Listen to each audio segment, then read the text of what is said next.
My Thursday is complete because I got to see the first episode of my most anticipated anime of the season, which is An Archdemon's Dilemma: How to Love Your Elf Bride. And I'll tell you up front, right here, right now, I'm pretty happy with how this first episode went. It was not the most action-packed episode I've seen of the season, but it definitely seems to have gotten the show off to a good start, and it's definitely something where they've done a good job, at least in my opinion, of making sure that they show everybody what this show is going to be about.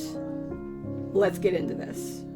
So, the show actually starts in Zagan's castle, and he's actually returned with Nephilia, or Nephi as we're going to call her from now on, just to make life easier.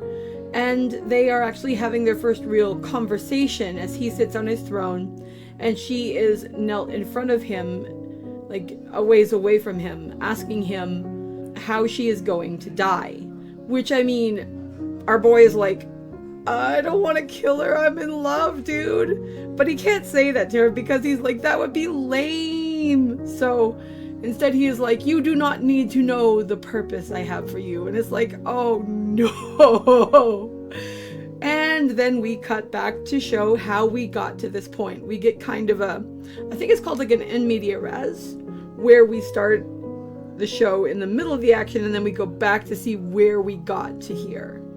And I think that was a really good decision because I think there are a few things that a viewer needs to understand about this story and this world if they are really going to get into it and understand what's going on here. The first thing that needs to be considered is the reality that while this is a comedy which for all intents and purposes is set in a pretty dark and fucked up world. We have slaves, we have experimentation, we have people going missing, we have people cutting off each other's faces to be able to use them for magical purposes. We have sorcerers whose highest order are called archdemons. This is not necessarily a story filled with fluffy unicorns and rainbows. But then we actually have our main character, Zagan, who is a very interesting enigma and who at times can seem incredibly socially inept and incredibly morally bankrupt, but who can also at times be shown to be a really honest and decent person who really doesn't have that bad a series of intentions at heart.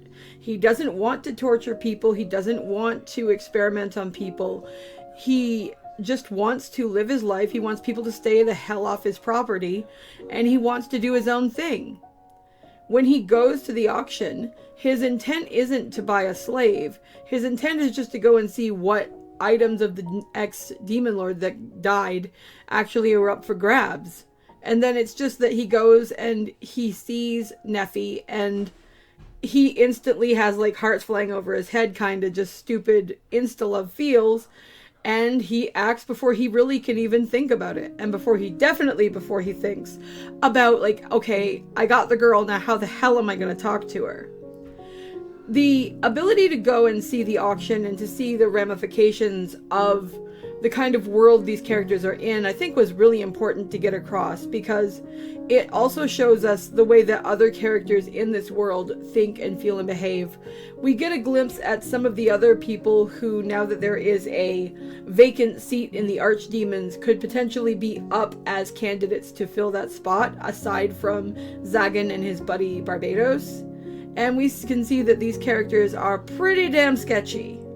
We also see the way that the slavery and the slave aspect has impacted Nephi, both at the auction and then, more importantly, once we actually get back in the story timeline to where Zagan is at home and he and Nephi are actually having their first interactions. I think it's really important to understand that one of the things that might make some people really uncomfortable in this show, outside of the auction itself, which was yuck. I mean, that kind of stuff's always yuck. But, I mean, it's just a way to get a story started, and then we have to see how the story will go from there. But it's definitely shown very well that this had a massive impact on who Nephi is as a person, how she views herself, what her outlook on life is. And what I will say for you all is that it's grim, people. It's really, really grim, and that's incredibly understandable. I think the show does a really great job of showing the way that the life that Neffy has led has made her feel very beaten down. Every time that Zagan tries to talk to her, inside of her mind and then inside of her responses, we see Neffy retranslating or recontextualizing what he says into something that will mean that he wants to kill her, he wants to torture her, he wants to experiment on her, and she essentially believes thoroughly that her life is forfeit, and she has no will or desire to resist, and she seems to have no hope in having a future, to the point where Zagan actually says, please have a little more hope, because it gets to a point where her attitude, I think it actually kind of upsets him. And then of course on the other hand you have Zagan, who is a socially awkward protagonist who actually, as far as I understand, actually seems to have some form of social anxiety, and he just doesn't know how to interact with people. And with him, it seems to me that you've got what he thinks, what he says, and what he does. And these are all incredibly distinct factors of the character. And because we are generally in his mind for the story, it's really great because we can see all three of those things intermingling. And it can be really hilarious seeing how that actually impacts him and how that actually impacts the story. And his interactions with Neffy, with Barbados, and then obviously as we go along, I'm sure we'll see it with other characters as well. But I really like the way they've put him across, because I mean, they've obviously given him certain levels of moral decay in that he was willing to buy a slave to begin with. And that's going to make some people mad. But I mean, on the other hand, I mean, if we have this story world, and if this girl is going to be bought by somebody, for the love of God, at least it was by somebody who had stupidly fallen in love with her, rather than somebody who was going to rape her, or who was going to torture her, or who was going to use her for spare parts. So I'll put it like that, and then we'll have to obviously see what happens going forward. But I think that's really important to remember and to at least take into consideration when thinking about what's going on here.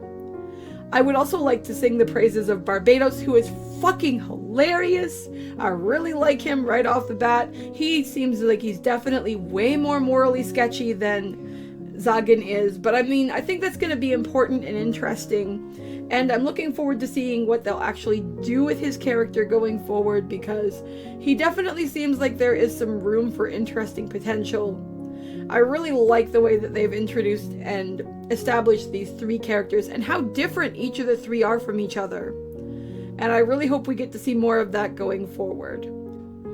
This opening episode wasn't really full of a ton of action. There was a sequence where a woman was being attacked on Zagan's property, so Zagan, not as the hero coming out to rescue the woman, but rather as, yo, get off my lawn, came out to see what he could do about this. And we get to see a bit of what he is capable of. We also get a bit of a glimpse of what he can do when we open a door to a room for Neffy later in the episode, and oh crap, the room we wanted to give her actually has torture devices in it, and he looks like he's just gonna die of embarrassment, and it was so funny. But he actually opens the door again and zaps the stuff.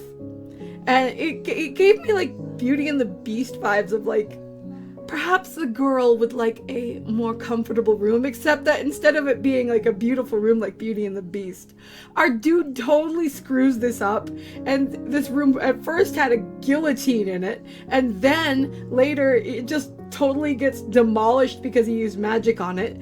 But Neffy ends up liking it because it has a balcony and she can see the moon, and she's all happy about that. And I love how the episode ended with the two of them standing on the balcony admiring the moon together and just being at peace with one another, rather than, in that moment at least, being awkward or being afraid. Anyway, if you couldn't tell, I absolutely loved this first episode. It's definitely 5 out of 5 flowers material for me. From a more generalized perspective, it's probably more like a 4 out of 5, because, as I said, it didn't really have enough of a strong action hook to really grab people necessarily if they weren't already interested or invested in this show. I hope that people will give it a chance and let it spread its wings, though, because I've read some of the source material for this, and it's rock solid, and it's going to be really good. But we'll see how things go moving forward. But for now, this is going to be it for me, and I will talk to you guys later. Bye!